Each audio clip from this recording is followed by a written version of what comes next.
makita, maya yung kayo ay mag-alamano. Kayo ay sa inyong sigaw. Ng Pilipino ngayon ay nangangailangan ng tulong, nanghihingi ng kahit naman na tulong para sa kahirapan ng buhay na hinaharap ngayon. Well, ako lang naman ang gumawa ng Sa Leyte, o di kaya sa Bulacan. Kabilang na riyan ang mga nasa pamahalaan na siyang pasimuno ng mga anomalya na siyang pangunahing dahilan kung bakit magpahanggang ngayon ay marami pa rin sa atin ng mga kababayan ang naghihirap. Nais ko ipailala sa inyo at sa ating mga kababayan na hindi pa tapos ang revolusyon na sinimulan ng ating mga bayaning sina Dr. Jose Rizal. Laganap ang illegal drugs ngayon dito sa ating bansa. Sa kabila ng pagyurak ng droga sa ating kabataan, kulang ang silid-araran. Mababa ang kalidad ng mga libro na binibigay natin sa mga mag-aaral. Kulang ang suporta na binibigay ng ating pamahalaan sa ating mga guro. Nalimutan na ba natin na sa lahat ng serbisyo o pansamantalang tirahan ay ang karamihan, sila ang mga nawalan ng tirahan nung magsagupaan ang tropa. Kamakailan lamang 44. Nagsimula ako manilbihan sa bayan bilang vice-gobernador ng Ilocos Norte. Para lang ang kanilang mga anak ay mapag-aral nila. Ingay lamang ng mga nang-aabuso. Hi, Mel! Or should I say Melionario? At nagnanakaw sa kaban ng bayan. Walang sagot sa hiling. Hindi ko po makakalimutan na makita ang inyong mga ngiti. Makita, maya yung kayo ay mag-alamano. Kayo ay sa inyong sigaw, inyong mga halik.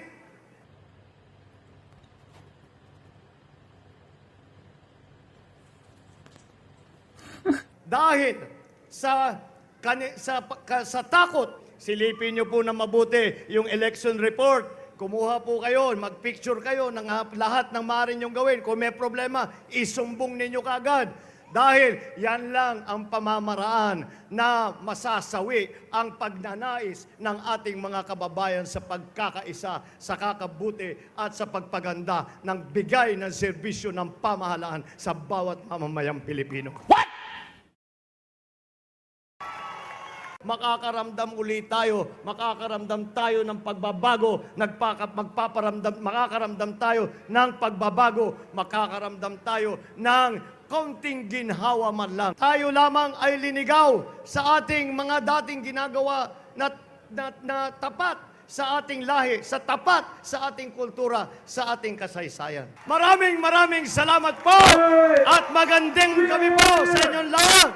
Well, yes, we would have to look into what the status of forces agreement actually entails to our two countries between Russia and the Philippines, for the simple reason that it is an entirely novel concept for our two countries together. However, again, if we can see that there's an advantage to the Philippines for that, but you see, this is part of the effort that you, Professor, mentioned, that the superpowers are carving out against their spheres of influence. And in the same way, as I spoke to you about the last question that concerned that, I do not think the spheres of influence model of the Cold War still applies. So we should be very wary of that. As a practical matter, if we are to train with all of those countries, then we could have a real logistical problem in our military. Because the training is usually the beginnings of their hopefully supplying, or hopefully for the donor country, supplying us with military equipment. And so, yes, it is good perhaps that we see what the different doctrine, I'm talking doctrine and military doctrines are. But I think we still have to decide at some point And what they, as the engineers call it, we have to freeze the design of our military and say we have decided to go with these pieces of equipment and with this military doctrine. That's with those who we have Senator trained Marcos, time's up.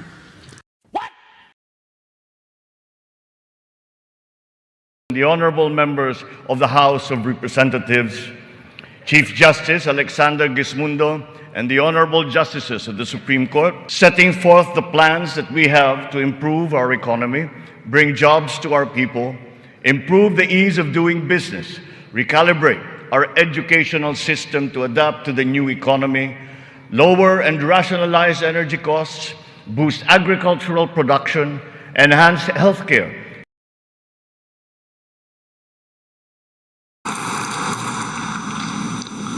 It's either I am talking too fast or too slow, or the operator of this thing here is drowsy. Maybe because I had so many ad-libs along the way. Marami akong akin lang. Kaya yung nahinto ako when I stop and I'm process something in the gray matter between my ears. Hindi humahabol o hindi alam ng operator. Hindi bale, ma'am. Mahal pa rin kita.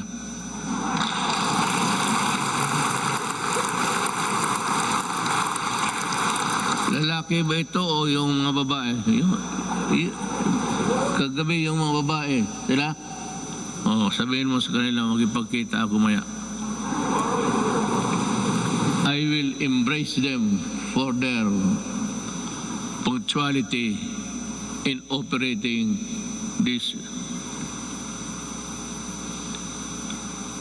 this strange machine that gives you the speech.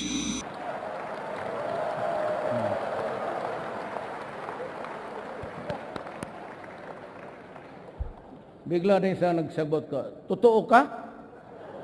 Namasik ka ma. Hindi yung,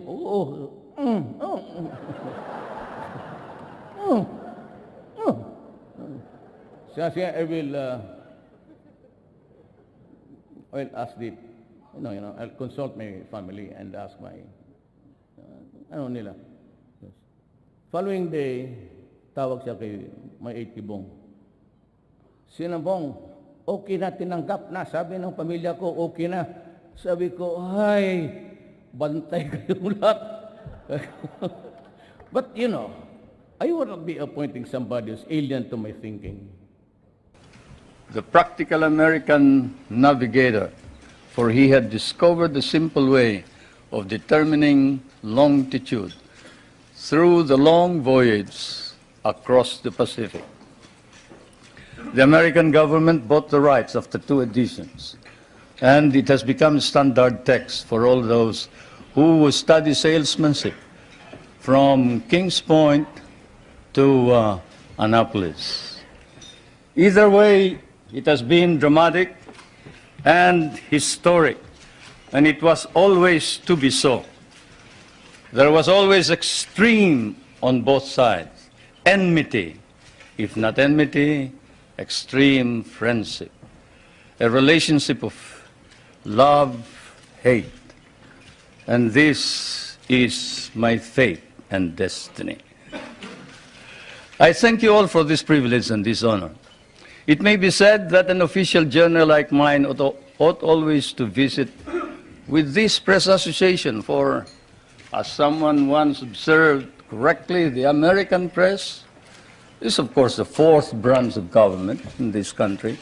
And then also it is well to remember that the so-called solicitude with which Americans regard developments in the Philippines is perhaps now more pronounced than in the devoted reportage by the American press on our country.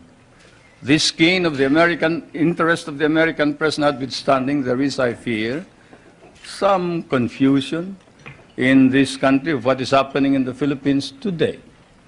It has been one of the shocks I encountered while preparing for my present journey, and also upon arrival here in Washington,